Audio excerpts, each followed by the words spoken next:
Hello and welcome to the Wing Agenda's coverage of an Ikoria Lair of the Behemoths sealed deck tournament. My name is Jesse Marshall and I'm here with an interesting hand. We've got all three of our colours, so probably keep this.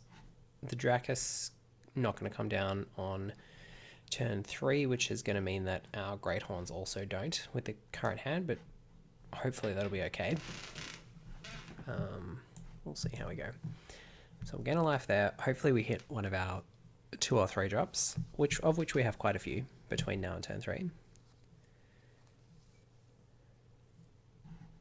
So Fire Prophecy, although not either of those things exactly, certainly helps us to deal with this reasonably effectively. And I think we'll get rid of the Forest because we need the second red source for the Lord Dracus.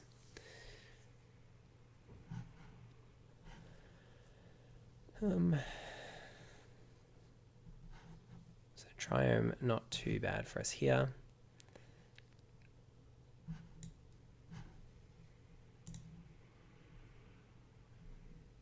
And then at least we'll be able to hit the Great Horn next turn. Hope that it sticks, and then we can go fetch up an island even to play the Dracus if we want to. But being able to get back Fire Prophecy by mutating onto it will be nice, as well as getting more land. So let's see if we can't get our Mutate on here. As long as we can get a creature to stick in the next few turns, then we can start getting some pretty sweet value out of Mutate. But it just depends on how they're feeling and how many counterspells they have, really. So it resolves, but we'll see what kind of counter magic might be available to them next turn before we judge exactly how we're going to go in terms of mutations. The thing that's worth remembering as well is the Lord Dracus only costs 2 to mutate, which is really nice. Oh, we don't really need to worry about that. But it is still relevant here. So we can mutate with Lord Dracus, get back Fire Prophecy, and then ram through if we want, but that's not going to be enough to kill this. So we'd probably have to look to ram through next turn instead. So we can Lord Dracus, get back Fire Prophecy, and then yeah, I think that's probably right. And then mutate another Great Horn. Is that the best use? Got so many options here.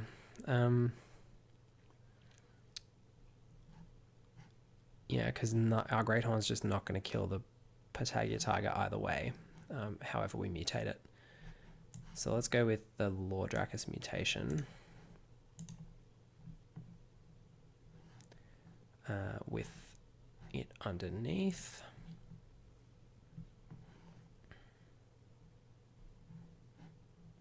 We'll get the island, I think, so that we can play the second Lord Dracus straight out next turn. And then I think we'll just hold up our instant speed removal. I don't think we want to put another Great Horn on top of that one. We will attack though, because ram through can kill the Patagia Tiger if we want. So probably could have attacked first there, in fact, now that I think about it. Had we not been under so much pressure in terms of time, and had we thought through the turn a bit better, it would have been better to attack first, then show that we had the Fire Prophecy, because we also had the ram through, which actually we probably would have preferred to play and recover, because I think it's probably better for us in this situation.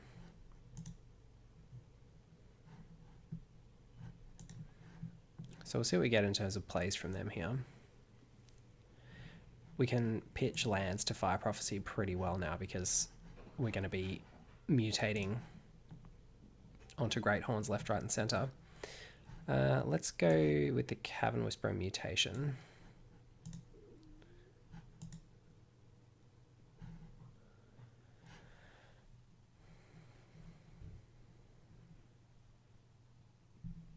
Because unless they've got counter magic here, this is the best for a couple of reasons for us. In that it means that ram through is now deadly to the Patagia Tiger.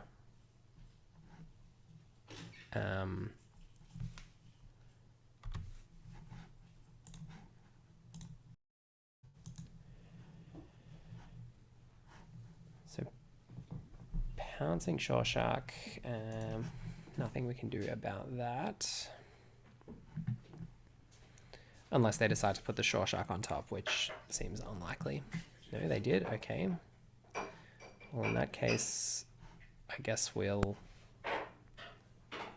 ram through.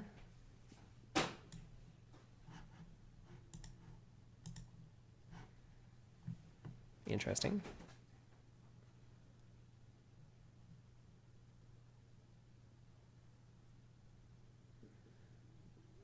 So I did okay, because now we also get both of the mutate creatures back, which is another ram through that we get to play. And Cloud Piercer can just brawl with the Voracious Great Shark in the meantime. Although it may be that it'd be better to play the 2 creatures next turn, because they don't really want to take another 5 if they have 1 removal spell. Although that's probably a better outcome. Just straight up get rid of the Great Shark. The other option is Lordrakis and then mutate the Great Horn onto it. But yeah, I think I prefer that for now. They could have Counterspell and draw a card. Would be really bad.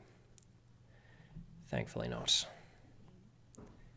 Yeah, I'm not sure how playable the Counterspell that targets a creature you control and draw a card is.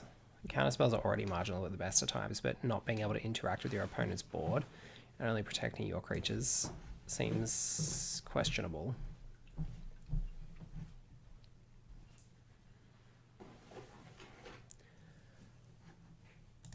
So they go fetch a land. I think we're going to be outdoing them in terms of the fetching land stakes, but also getting back Rumbling Rockslide and Ram through is going to be good, and I'm just, really not sure about that Pouncing Great Shark play, both putting it on top, but also bouncing those particular cards to our hand. Okay, I don't think that really affects us. We'll just get rid of it, end of turn. And we'll decline to cycle away any of these sweet cards. I might hold on to that one to get rid of though. So we'll play out the Lordrakis as the cheapest base creature that we have available. Play this one with the Great Horn on top. Get back the Rumbling Rockslide, I think, is the most powerful. And then the only reason I pause there is really because of mana cost, but I think we're probably going to be flush with mana to the extent that I would have held the Forest if we'd got back the Fire Prophecy, but I think this is more powerful and we're going to have enough mana from the Great Horns mutating that we will be well served.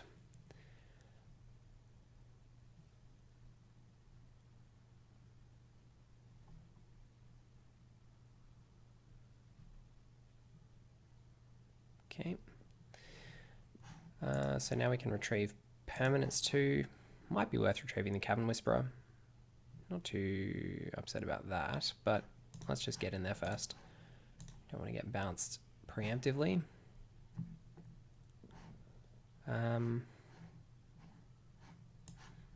Yeah, I mean, if we get bounced or countered, so be it. I always click on the nice shiny things rather than the over button, don't I? So we get Fire Prophecy this time, so we can cycle away some lands in the future.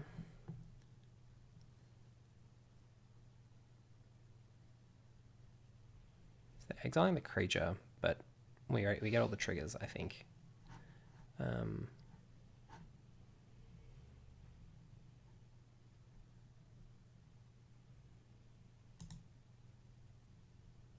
So swamp, Cavern Whisperer, Fire Prophecy, and then we get to play out another base creature, a Drakus or a Great Horn.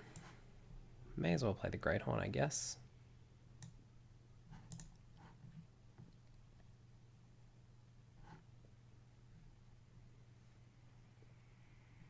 because they didn't know either of those cards in our hand, did they? I don't think.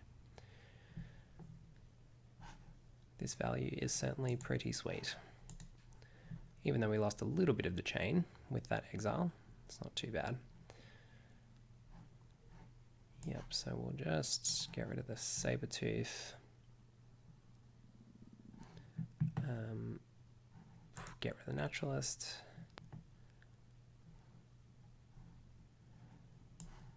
Chuck the Cavern Whisperer on top. This is a lot of mutation. Getting a bit worried about the status of these creatures.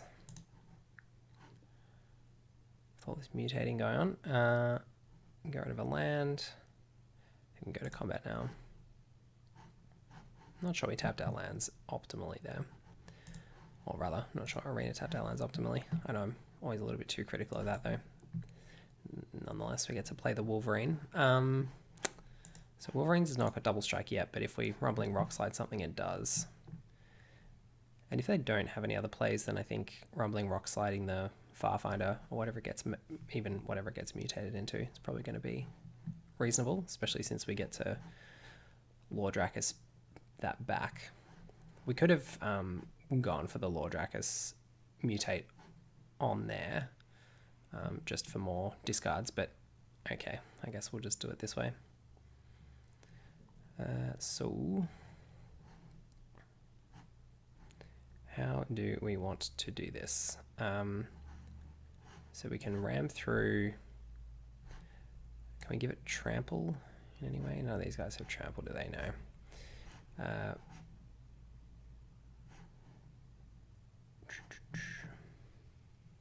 So let's Cavern Whisperer first.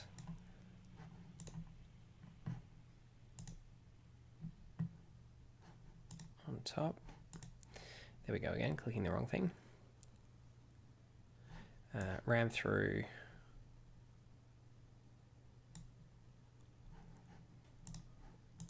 To get rid of any mutate potential next turn. And then we can Lordrakis underneath. Might as well do it now.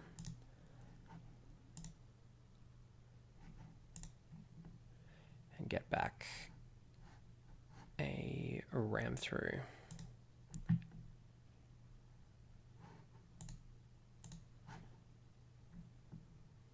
Could have done Cloud Piercer instead to make it a 2-turn clock, but I think this is okay.